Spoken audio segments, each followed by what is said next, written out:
Alright, hello. So before I actually get into this video, I just want to quickly say, do not watch this if you haven't seen The Dark Knight Rises. Okay, this is literally going to be a spoiler-filled discussion from myself regarding pretty much the end of The Dark Knight Rises. So if you haven't seen it, don't watch this video because you will be spoiled, is all I'm going to say. So you have been warned.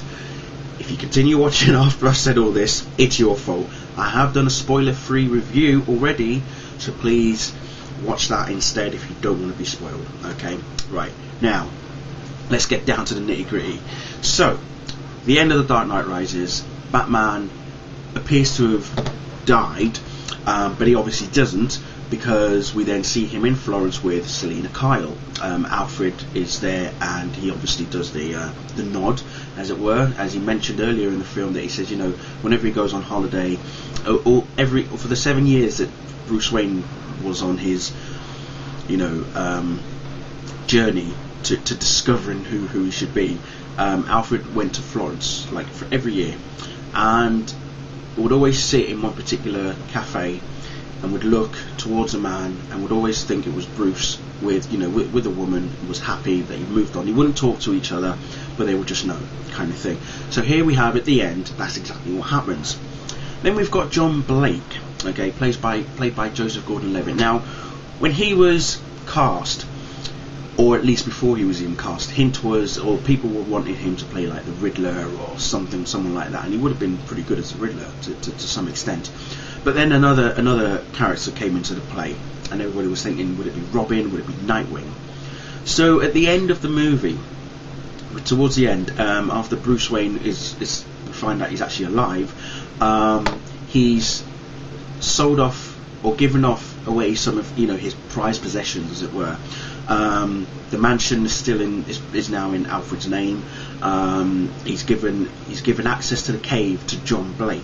Now this is where it gets really interesting, because we're sitting there, we're watching, and we're thinking, hang on, you know, John Blake is picking something up from what appears to be the police department. He uses his name, it says John Blake, but the woman is like, no, you're not down here. And so he's like, all right, and here's my full name. So he just gives her a piece of paper with his full name on. She gives him the bag, and then she's like, well, I think you should use your full name, I quite like it, Robin. And I just sat there and I went, holy shit, all this time. Because if you remember just pretty much the beginning of the film, John meets Bruce Wayne, and he already knows that he's Batman because of the whole Wayne Foundation. He remembers him being there, he saved his life, kind of thing, when he was a young boy. He never forgot the smile that Batman gave him at the time, and he knows that Bruce Wayne has the same look as well. So he already knew who Bruce Wayne really was. And they, you know, throughout the film, when they're talking to each other, there's this notion about using the mask. You know, even when Batman comes back after being broken by Bane, he tells John that, you know, you really should be using the mask to protect the people that you're caring for, to protect the people that you're looking out for. And he's like, well, I'm not afraid to show my face, you know, for people to see who I really am. So he's given him, it's like he was pushing him to say, your heart's in the right place, but you've got to do it a certain way. You know, you've got to act a certain way. If you want these people, if you want to save these people, you really care about these people, you've got to not show your face. You've got to hide your face and, you know, be some sort of mask, as it were. You remember in The Dark Knight when Harvey Dent was talking to both, you know, Rachel and Bruce, and he was saying that the Batman doesn't want to continue being the Batman for a long time. He's looking for someone to take on the mantle. You know, first we all thought it was going to be Harvey Dent, but obviously that didn't happen. And then obviously along comes John Blake. So maybe Bruce still remembers from what Harvey Dent said in The Dark Knight that he's not going to continue to be the Batman for a long time. He's going to have someone else eventually take on the Batman, or some other kind of character to carry on as the hero of Gotham. And then don't forget as well, as I say, you've also got what was it? You know, he gets access to the cave, but we don't see anything else other than John Blake arrives at the cave, and that's pretty much the end of it. So everyone's going to be like, will they do a spin-off? Can something go from there? Personally, I would love for something to go from there. I would probably like to see a Nightwing or Robin kind of spin-off, you know. But what's to say that Bruce has actually fully hung up his cape and cowl? Because as far as we can tell, he's probably just taking the time out to enjoy whatever life he can enjoy. You know, John is now got access to the cave. Is he going to become Batman? Is he going to become Robin? Is he going to become Nightwing? Who knows? Nobody knows. Okay, yes, his first name is Robin, so it's Robin John Blake kind of thing, I would imagine. It's just interesting, and a lot, you know. Even when I finished watching the movie yesterday, and I heard some people were saying, "Oh, they should do a spin-off. They might do a spin-off," and I said, "Well, they probably won't do a spin-off because Nolan has stressed that this is his last Batman film. That the idea was to do a trilogy. He already had the story in mind. He knew where he was going with the character. He knew how Batman was going to end in his vision, his version of the movies, of the trilogy that he's done. So for Nolan, this is the end. But for Warner's, can they turn around to him and say, well, look at what you've done. Look at what the fans are crying out for. Can we not tempt you into doing something with this character, for example?" But my personal feeling would be, as awesome as what Nolan has done, I think that's his version of Batman done. Close it, let it lie. Okay, get the character rebooted. You've got Man of Steel out next year. Use Man of Steel as some sort of platform for the Justice League, which I've said so many times, and then reboot the character Batman, but just for the Justice League. Don't reboot Batman to then give him solo movies again. Not straight away anyway. But reboot Batman just for the Justice League. Okay. If you then decide to do a spin-off from Nolan's version of Batman, then yeah, maybe it might be a good idea to use Nightwing. Okay. And then who knows? Maybe Batman might eventually show up again. You know. Anything's possible. It was sort of left open. Yes, it was the end, but it was open-ended in essence, if you think about it.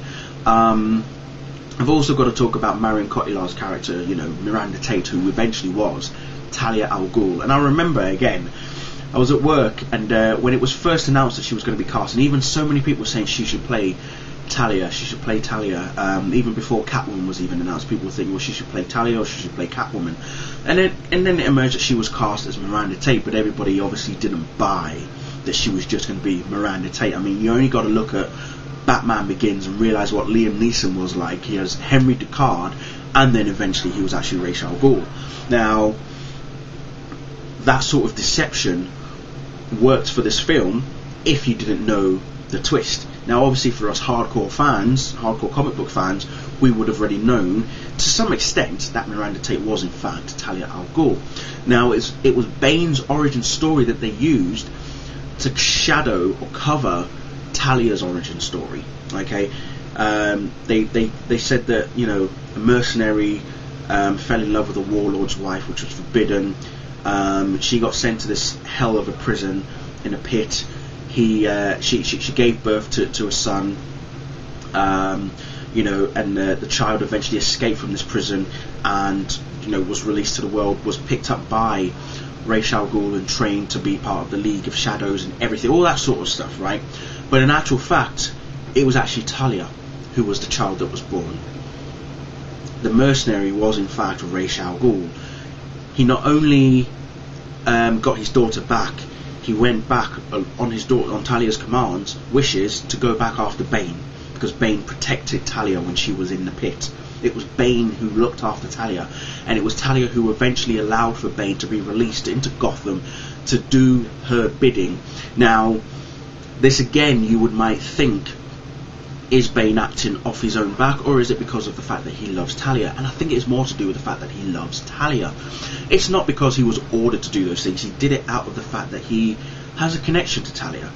And still, despite all of that, if you wouldn't even have an idea that Talia was behind it all, you would still think, you look at Bane, he's a mercenary, he is a thinker, he's a master tactician, he knows what he's doing, he is very intelligent. Yes, he's brawny, yes, he's brutal, but he is fast. I mean, look at what he did to poor Batman, for heaven's sake. And if you've read the Nightfall series, you already know what he does. And he does break the Batman's back here as well. Just seeing the way he lifts up Christian Bale and breaks his back, I felt it. I literally felt it. I was like, oh my god. So it was just something ordinary and something spectacular. It was epic. So, as I say, I think overall, of all three films, I still think The Dark Knight was the best for me. Dark Knight Rises was awesome, and it definitely went that little bit further, for me personally anyway, went a little bit further than what I expected. Okay, it went that much further. I thought, wow, Nolan really has done it. I didn't think it was possible, but he has done it. Now, just remember, I mean, I've read certain reviews, and I know some people are like saying, "Oh, it wasn't that good. It was this, that, and the other. There wasn't really much attention on Batman." Fair enough, there wasn't that much attention on Batman. Yes, the film says The Dark Knight Rises, but it does also say the legend ends. Now, the legend of the Batman ends, but what else is there? You know, the legend of the Batman might have ended, but you've got, as I say, John Blake is now in the cave. What's going to happen from there? Is he going to be Batman? Will he take on the mantle? Will he be a different character? Don't forget though, if you remember, if you saw it towards the end, you saw the bat signal had been repaired, and then Lucius Fox also found out that the autopilot was put on in the bat itself, because he never put it on in the first place, but Bruce Wayne put it on 6 months before his death. So by this point, the likes of Lucius, and I think, obviously Alfred, know that Bruce Wayne is still alive. Okay, yes, he tells Gordon who he is, not directly. He mentions the fact that when he was a little boy, a police officer put a coat around him to say everything's going to be okay, and there's Gordon thinking for a second, what the hell, Bruce Wayne is Batman? What the fuck? You know, so that's what you've got to look at, and you have to say to yourself that here is a guy, Christopher Nolan, he's come along, he's looked at the character and he says, this is what I want to do for him, this is what I would like to do for Batman, and that's what we've got, all three films. Would anybody have expected anything different? I don't think so. You know, yes, some people might not have agreed with these methods and how he's portrayed the character. You might say that The Dark Knight Rises wasn't as spectacular as it should have been because there was only half an hour of Batman in there.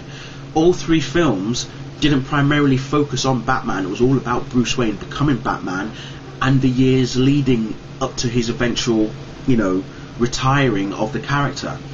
So it's Nolan's story, it's his story, it's his vision, it's David Esquires' vision as well, because obviously David, and as well as Chris